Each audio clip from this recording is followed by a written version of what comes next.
যদি আপনি কালার মালিকানা বদলি এগুলো না করেন, শুধু ব্যাংক কর্তন করেন, তাহলে কিন্তু আপনাকে ব্যাংক কর্তন ঠিক চিহ্নটা দিয়ে দেবে, তারা সিল সুই মেরে দেবে, এই প্রাপ্তি শিকার রসিদটা দিয়ে দিলে আপনার হয়ে গেল।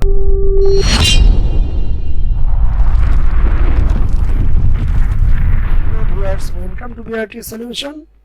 আজকে আরো একটি নতুন ভিডিও নিয়ে আপনাদের সামনে হাজির হয়েছি। যে ভিডিওটি হচ্ছে, আপনারা যারা বাইক কিনেছেন কিংবা কার কিনেছেন ব্যাংক লোনে, তাদের ব্যাংক কর্তন করতে হলে কি কি জিনিস লাগবে সেটাই আমি আজকে আপনাদেরকে দেখাবো। তাহলে কথা না বাড়িয়ে চলুন যাওয়া যাক। এই যে দেখুন, আপনার কি কি জিনিস লাগবে। আপনাকে ব্যাংকের থেকে তিনটে জিনিস নিতে হবে। একটা হচ্ছে ব্যাংক স্টেটমেন্ট ইনস্টলমেন্ট। হ্যাঁ, মনে করেন আপনি সিটি ব্যাংক থেকে লোন করেছেন, এখানে ব্যাংক স্টেটমেন্ট ইনস্টলমেন্ট এই জিনিসটা আপনার লাগবে। আমি একটু জুম করে দেখাই, দেখুন যে এই জিনিসটা লাগবে। এখানে যে লেখা আছে যেটা, যে Bangladesh road transport authority, Bangladesh, তারা একটা ক্লিয়ারেন্স সার্টিফিকেট আপনাকে দিবে। উইথড্রয়াল এই hypertension on vehicle, registration number Dhaka metro dash, chassis number, engine number. আমি প্রকৃত নাম্বারগুলো দিতে পারতেছি না, এটি নিরাপত্তার স্বার্থে। সো আপনার এরকম করে আপনাকে এই জিনিসটা দিতে হবে। আচ্ছা, দেন আর একটা জিনিস লাগবে, এনওসি কপি ব্যাংকের এটা হচ্ছে এনওসি কপি। এটা আপনাকে দিয়ে দিবে ওরা। এই যে please be informed that you have facility with the City Bank limited has been fully straight and you have no remaining liability against city bank loan. আচ্ছা, এটা আপনাকে দিবে। আর একটা জিনিস দিবে যেটা ব্যাংক ক্লিয়ারেন্স সার্টিফিকেট। হ্যাঁ, যে আপনি কিরকম কি করেছেন। যেমন আপনি এই নামে লোন নিয়েছেন, লোন লিমিট মনে করেন আপনি 1 লক্ষ টাকা নিয়েছেন, জাস্ট এক্সাম্পল। সেটা আপনার কার কিনলে হয়তো 10 লাখ, 15 লাখ, 20 লাখ হতে পারে। মান্থলি ইনস্টলমেন্ট ইএমআই সিস্টেম যেটা ছিল 5,250, সেটা আপনাকে দিয়ে দিচ্ছে। এবং কত মাস? এই যে 24 মাস। আপনারা হয়তো 60 মাস কিংবা 70-80 মান্থ হতে পারে। এনিওয়ে, এটা আপনাকে দিয়ে দিবে যদি আপনি লোনটা ক্লিয়ার করে থাকেন। তারপরে যে জিনিসটা লাগবে, এই জিনিসটা লাগবে যে ব্যাংক ঋণ পরিশোধ হলফনামা। এখানে আপনার নাম লিখবেন, পিতার নাম, মাতার নাম, স্থায়ী ঠিকানা, অস্থায়ী ঠিকানা, জাতীয়তা বাংলাদেশি দেওয়া আছে, ধর্মটা লিখবেন, পেশা আপনার যেটা সেটা। হ্যাঁ, আপনি এখানে এই যে এখানে আপনার নামটা লিখবেন, এখানে ব্যাংকের নামটা লিখবেন, যে ব্রাঞ্চ থেকে নিয়েছেন সেই শাখা নেবেন। এটা হইতে বলতে বোঝা যায় এই জিনিসটা যে আপনি কত তারিখ থেকে নিয়েছেন। হইতে এত টাকা, হইতে কত টাকা নিয়েছেন, সরি কত টাকা এটা বলবেন। হ্যাঁ, গ্রহণ করে গাড়ির নাম্বারটা এখানে দিয়ে দিবেন, বা অথবা মোটরসাইকেল হোক কিংবা প্রাইভেট কার হোক, প্রাইভেট এই যে গাড়ি কেনা খরিদ করি, এবং এত তারিখ, এখানে তারিখটা দিয়ে দিবেন ইংরেজি। দেওয়ার পরে এই যে গাড়ির রেজিস্ট্রেশন নাম্বার বলে, গাড়ির রেজিস্ট্রেশন নাম্বার, ইঞ্জিন নাম্বার, এবং প্রস্তুতকারক বলতে এই জিনিসটা বুঝে, যেটা জাপান, ইন্ডিয়া যেটাই হোক, রং কালারটা দিয়ে দিবেন, মডেল নাম্বার দিয়ে দিবেন, যেটা 18, 19, 20 যেটাই হোক। সিসি আপনার হুন্ডা হলে 150 কিংবা 100, আর কার হলে 1500 সিসি, 1300 সিসি, 2000 সিসি, 2500 সিসি।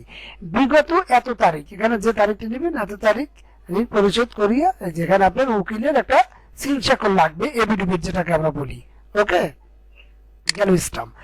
এবারে আর একটা স্টাম্প লাগবে, যেটা হচ্ছে এই যে 50 টাকার একটা স্টাম্প লাগবে, বেলাইন। দেখেন কয়টা স্টাম্প লাগবে। 50 টাকার একটা স্টাম্প আমি আবারও একটু দেখাচ্ছি। এখানে এই যে দেখেন, এখানে আপনি 50 টাকার কিন্তু হলফনামা, ব্যাংক ঋণ, এই যে ব্যাংক ঋণ পরিশোধ হলফনামা, এটা কোথায় পাবেন?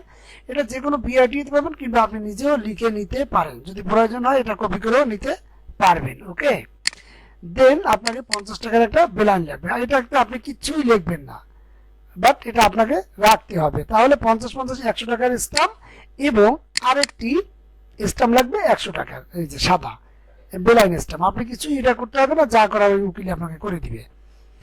এরপরে আপনার আর একটা জিনিস লাগবে, সেটা হচ্ছে এই যে এই জিনিসটা আপনাকে লাগবে। দেখে রাখুন, এই যে ওনার পার্টিকুলার্স স্পেসিমেন সিগনেচার। এখানে আপনি একটা ছবি দিয়ে দিবেন আপনার। এখানে ব্লক লেটার, ক্যাপিটাল লেটার, আপনার নাম, ফাদার্স নাম, এগুলো তো আপনারা অবশ্যই বুঝবেন। 4টে ঘর যে আছে, 4টে সিগনেচার আপনাকে করতে হবে। মনে রাখবেন, এনআইডিতে যে সিগনেচারটা আছে ওই সিগনেচারটা করারই চেষ্টা করবেন। এখানে সবকিছু আপনি দেখেই পারবেন। তারপর আমি বলে দিতে পারি, এখানে আপনি নিজের নাম লিখলেন, father's name, mother's name, husband, wife, এটা আপনার লাগবে না, ফাদার মাদার দিলে।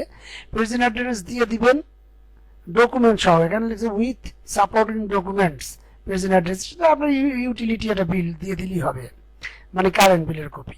পার্মানেন্ট অ্যাড্রেস আপনার দেশের ঠিকানা দিয়ে দিবেন, এখানে এখানে আপনার সেক্স যেটা আছে মল ফিমেল একটা দিয়ে দিবেন, সেলফোন নাম্বার আপনার মোবাইল নাম্বার দিবেন, ন্যাশনালিটি বাংলাদেশি হবে, ডেট অফ বার্থ আপনার এনআইডি যেটা আছে ওটা দিয়ে দিবেন। এখানে এনআইডি কপি আপনি দিয়ে দিবেন অবশ্যই, তারপর টিন সার্টিফিকেটের কপি অবশ্যই দিবেন, গার্ডিয়ানস নেম যেটা সেটা আপনার আব্বার নামটা দিয়ে দিবেন, ভেহিকেল রেজিস্ট্রেশন নাম্বারটা দিয়ে দিবেন, সেটা বাইক হোক কার হোক, engine number, chassis number, year of manufacture vehicle, এখানে আপনার মডেল নাম্বারটা দিয়ে দিবেন। আর রেজিস্ট্রেশন নাম্বার আর কিছুই লাগবে না, এগুলো লাগবে না। আর ব্যাংক ডিপোজিট মানে হচ্ছে যে আপনি তো অবশ্যই ব্যাংক কর্তনে টাকা জমা দিবেন, দেন আপনি 4 ঘরে 4টা সিগনেচার করবেন, এখানে একটা ছবি লাগাবেন। তারপরে যে ছবিটা ইয়েটা লাগবে ফর্মটা, সেটা হচ্ছে যে ফর্ম টিও, মনে রাখবেন ফর্ম টিও। এখানে আপনার উপরে আপনার নাম, তারপর আপনার পিতার নাম, আপনার ঠিকানা, গাড়ির নাম্বার, ধরন, ধরন বলতে প্রাইভেট কারক, মোটরসাইকেল হোক সেটা লিখে দেন, প্রস্তুত কারক, প্রস্তুত কাল, তার মানে প্রস্তুত ইন্ডিয়া অথবা জাপান, প্রস্তুত কাল হচ্ছে 2018, 19, 20, এটাই বুঝাচ্ছে। ওকে, দেন চেসিস নাম্বার, ইঞ্জিন নাম্বার। তারপরে এখানে আবার লেখা আছে জনাব, এখানে কার নাম লিখবেন, এখানে আপনি আপনার ব্যাংকের নাম লিখবেন, কারণ আপনি তো ব্যাংক থেকে কিনে নিয়েছেন ব্যাংক লোনে, সেই কারণে আপনি ব্যাংকের নামটা লিখবেন, পিতে এম/এ লিখে দিবেন, ব্যাংকের ঠিকানাটা লিখে দেবেন। ওকে, তারিখে আপনি না লিখলেও চলবে, এখানে আপনার সিগনেচার, মনে রাখবেন এনআইডিতে যেটা আছে ওটাই দিবেন। আরেকটা জিনিস লাগবে, সেটা হচ্ছে একটা রিভিনিউ স্ট্যাম্প। ব্যাংক কর্তনে রিভিনিউ স্ট্যাম্প দিলেও হয়, না দিলেও হয়, মালিকানা পদ্ধতিতে 10 টাকার রিভিনিউ স্ট্যাম্প লাগে, যদি আপনার চায় আপনি দিয়ে দিবেন, মনে হয় যে ব্যাংক কর্তনে এটা চাবে না। তাহলে গাইস কি কি লাগবে সেটা কিন্তু আমি আপনাদেরকে দেখিয়ে দিলাম। এটা দেওয়ার পরে আপনাকে গাড়িটা অবশ্যই ইন্সপেকশন করতে হবে, বিআরটিতে নিয়ে যেতে হবে, নিয়ে ইন্সপেকশন করতে হবে। ওখানে ইন্সপেকশন করার পরে আপনি এন্ট্রি করবেন একটা রুমে, ওটাই বলে দিবে কোন রুমে যাবেন, সেই রুমে গিয়ে এন্ট্রি করার পরে রুম নাম্বার বলে দিবে, তারপরে সেই রুমে এই পেপারস গুলো যখন আপনি জমা দিবেন তখন আপনাকে এইরকম একটা সার্টিফিকেট দিয়ে দিবে। আমি যদি এটা আর একটা সার্টিফিকেট সেটা দিয়ে আমি আপনাদেরকে দেখাচ্ছি, এটা প্রাপ্তি স্বীকার রসিদ, এটাই আপনার ভুলভোগ হবে। এখানে আপনি দেখেন ব্যাংক কর্তন কিংবা মালিকানা বদলি বা কালার চেঞ্জ আপনি এক লাগেও করতে পারবেন, যে আপনি কালার চেঞ্জ করছেন সেখানে বিআরটির অনুমোদন লাগবে, অবশ্যই ব্যাংক ফি আপনাকে দিতে হবে।